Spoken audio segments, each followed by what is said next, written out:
Muito bem. Estamos de volta aqui com a doutora Ingrid, essa doutora aqui simpática que está aqui do meu lado, que eu conheço há muito tempo, né? Trabalhamos junto, né? Praticamente junto, porque é uma relação profunda que a gente tem, porque como eu trabalho na ecoclínica, fazendo ultrassom pré-natal, tudo, muitos pacientes delas passam pela minha mão e outros colegas que trabalham lá na clínica. Graças a Deus, tudo bem. Mas, doutora Ingrid, quando um casal planeja ter um filho, um lar, este ambiente não tem que estar propício para isso, para a evolução da gestação, principalmente o que está em volta da mulher, do neném que está gerando, que está dentro do útero, o fator emocional. Isso não é importante? Sim, né? O ideal é que a gente tenha uma estrutura familiar boa, né? Então, além da gestação, é onde esse bebê vai crescer depois, né? Então, tem que ter uma família estruturada, né? A gente fala de amor, de pai e de mãe, isso é uma coisa importante, né? Para os filhos, ter harmonia para os filhos crescerem bem e já na gestação. Muitas mulheres acabam tendo alguma alteração psicológica, ficam mais sensíveis na gestação por questões hormonais, né? Então, às vezes, elas ficam mais sensíveis, fica um pouco mais deprimida, algumas delas, né? Então a paciente precisa de atenção, precisa de atenção da família, a família precisa apoiar essa gestação para que tudo vá bem na gestação, né? Pois é. É um assunto que me fascina muito, essa parte do fator, o que está em volta da gestante. Porque a gente já tem comprovação que o bebê dentro do útero, ele percebe, sente o que se passa em volta dele, não é mesmo? Sim. Por isso a mulher deveria escutar uma boa música, ter um ambiente saudável, né? E a alimentação? O que tu acha da alimentação? Mulher deve ganhar muito peso? Quanto peso ela deve ganhar durante a gestação, dependendo do período que ela está? O que tu acha? Qual é o alimento mais saudável para uma gestante? Eu digo que a gente é o que a gente come, né? Isso. Então a gente precisa ter uma alimentação saudável, ter bastante fruta, verdura. Água é uma coisa muito importante, que a gente tem que pensar que o bebê vai ficar na bolsa de água, né? Então a gestante precisa beber bastante água, ter uma alimentação rica em fruta, verdura, proteína, uma alimentação bem balanceada para que ela possa suprir as necessidades nutricionais. Mulher não precisa engordar muito, assim, quanto de peso ela precisa ganhar, isso é uma coisa relativa, porque depende de quanto de peso essa gestante tem antes da gravidez, né? Então, se é uma gestante obesa, ela precisa ganhar menos peso, porque ela tem já um suporte, né? Se é uma gestante de baixo peso, ela precisa ganhar um pouquinho mais. Mas a gente fala que numa média, assim, de 8 a 12 quilos na gestação é um padrão saudável, que ela não precisa. Essa história de que às vezes vó fala, tem que comer por 2 porque tá grávida, né? Muito pelo contrário, né? Quanto mais a gestante engorda, mais riscos ela tem durante a gestação de desenvolver uma diabetes, de desenvolver uma hipertensão, e não só os riscos, os desconfortos, né? Já é desconfortável a gente ganhar 12 quilos na gravidez, já não dorme direito, já sente falta de ar, já se cansa mais fácil. Imagina quanto mais ganha, se ganha 20 quilos, né? Então o desconforto é muito maior, né? Não, muito bem.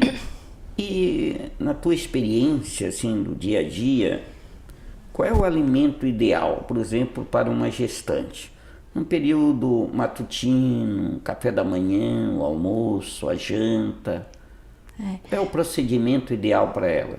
Então, o ideal é que ela faça as refeições, então as 3 principais refeições, que ela não pule nenhuma refeição, então café da manhã, almoço, janta, que ela coma alguma coisa no meio da manhã, e isso alguma coisa não precisa ser um monte de coisa, então ela come uma fruta, um suco, um iogurte, uma coisa saudável, um lanche no meio da manhã, um lanche no meio da tarde, e se ela jantar cedo, ela come uma fruta, alguma coisa antes de ela deitar, para ela não ter um período muito prolongado de jejum.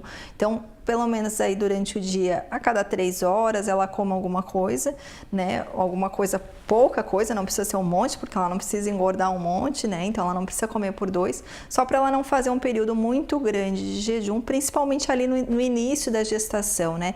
Muitas pacientes enjoam no início da gestação, então quanto mais tempo elas ficam sem se alimentar, mais riscos elas têm de enjoar quando elas comem, porque o jejum prolongado também aumenta o risco de ela enjoar. Então, a gente sempre brinca, comer pequena quantidade em várias vezes por dia, diminuir a porção e se alimentar mais vezes no dia. Falasse num sintoma importante, que é o enjoo. E como é que a mulher gestante que enjoa vai sair desta? Me dê essa varinha mágica aí, eu acho que tu tem uma varinha mágica para dar essa solução.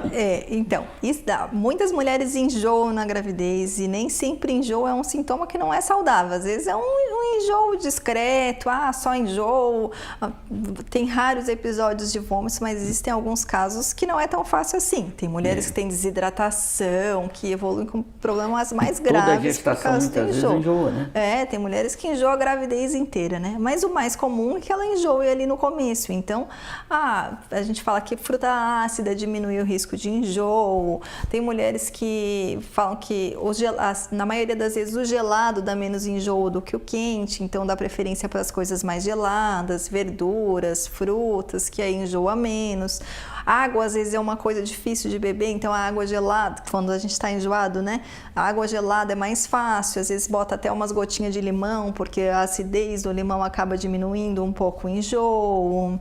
Tem mulheres que aumentam a salivação aí associado com o enjoo, então algumas mulheres falam que o gengibre, uma balinha de gengibre diminui um pouco essa salivação. Então, lógico que cada uma é diferente da outra, algumas precisam tomar medicamentos para o enjoo, né? E aí, dependendo da gravidade de cada caso. Mas às vezes só com esses cuidados a gente já consegue diminuir o sintoma. Esse é um sintoma que realmente algumas mulheres sofrem muito. Algumas principalmente sofrem. Algumas, muita saliva. Da salivação, muita isso salivação, é. Né? Não é mesmo? É. E qual o ideal de repouso para uma mulher que está grávida, assim? O que tu aconselha, assim? Quantas horas, nas 24 horas, ela deve fazer de repouso? Dormir mesmo, descansar. O ideal é que ela tenha aí pelo menos 8 horas de sono, né? Um sono tranquilo dentro do possível, né? Que durma tranquilamente, que descanse tranquilamente, né? E aproveitar a gestação, porque depois ela não vai conseguir dormir muito bem, né, doutor Mário? Então, aproveitar a gestação. Para ter uma gestação saudável, a gente também precisa dormir, né? Então... Aí nós aproveitar, já que estamos falando no sono, qual é a melhor postura da gestante para dormir? Qual é o lado, direito ou esquerdo, ou de barriga para cima, dependendo do estágio que ela está de gestação, né? No início da gestação, ela pode dormir do jeito que ela se sentir mais confortável, ela não tem um jeito para dormir. A gestante que tem pressão alta, a gente fala para ela dormir mais para o lado esquerdo, né? Mas as outras gestantes, às vezes elas não conseguem também dormir a noite inteira pro lado esquerdo, né? Porque a barriga tá pesada, tudo pesa. Então, do jeito que ela se sentir mais confortável. Mas o lado esquerdo é o preferencial, principalmente para essas pacientes que têm uma hipertensão. Mas as outras do jeito que ela se sentir mais confortável. Normalmente, assim, quando já está no final da gestação, dormir de barriga para cima é o jeito mais desconfortável, né? Começa a comprimir o diafragma e aí falta de ar e tudo isso. Então, começa a colocar mais travesseiro, bota 1, bota 2 travesseiro para conseguir dormir mais confortável. E isso também depende do peso que a paciente ganha, né? Quanto mais ela ganha, mais falta de ar ela vai sentir, mais desconfortável ela vai sentir. Muito bem. Eu gostaria de saber também, telespectadores, Atividade física, a gestante deve fazer? Até que em período ela deve fazer essa atividade física? Ela pode estar andando de bicicleta, de moto, como é que é isso? Então, o ideal é que a gestante tenha um estilo de vida saudável. Não que ela vire gestante e aí engravidei hoje e eu quero ser uma pessoa saudável. Não, né? Então, assim, que ela já seja uma pessoa saudável antes de ela engravidar. Então, se eu já estou fazendo um exercício físico, que eu mantenha o exercício físico. É lógico que tem algumas coisas que a gente vai restringir um pouco, né?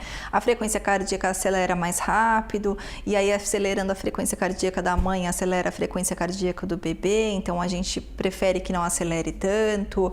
Evitar atividade física que tenha risco de ter algum trauma no abdômen, né? Então, coisas de bola, de chute, essas coisas a gente evita.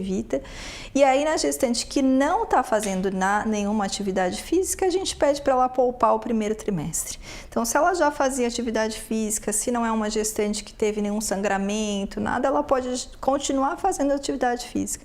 Mas se ela não estava fazendo, aí a gente pede para ela poupar o primeiro trimestre e iniciar no segundo trimestre, e aí ela pode fazer até o final da gestação, enquanto ela se sentir confortável, que aí depende de cada paciente, né?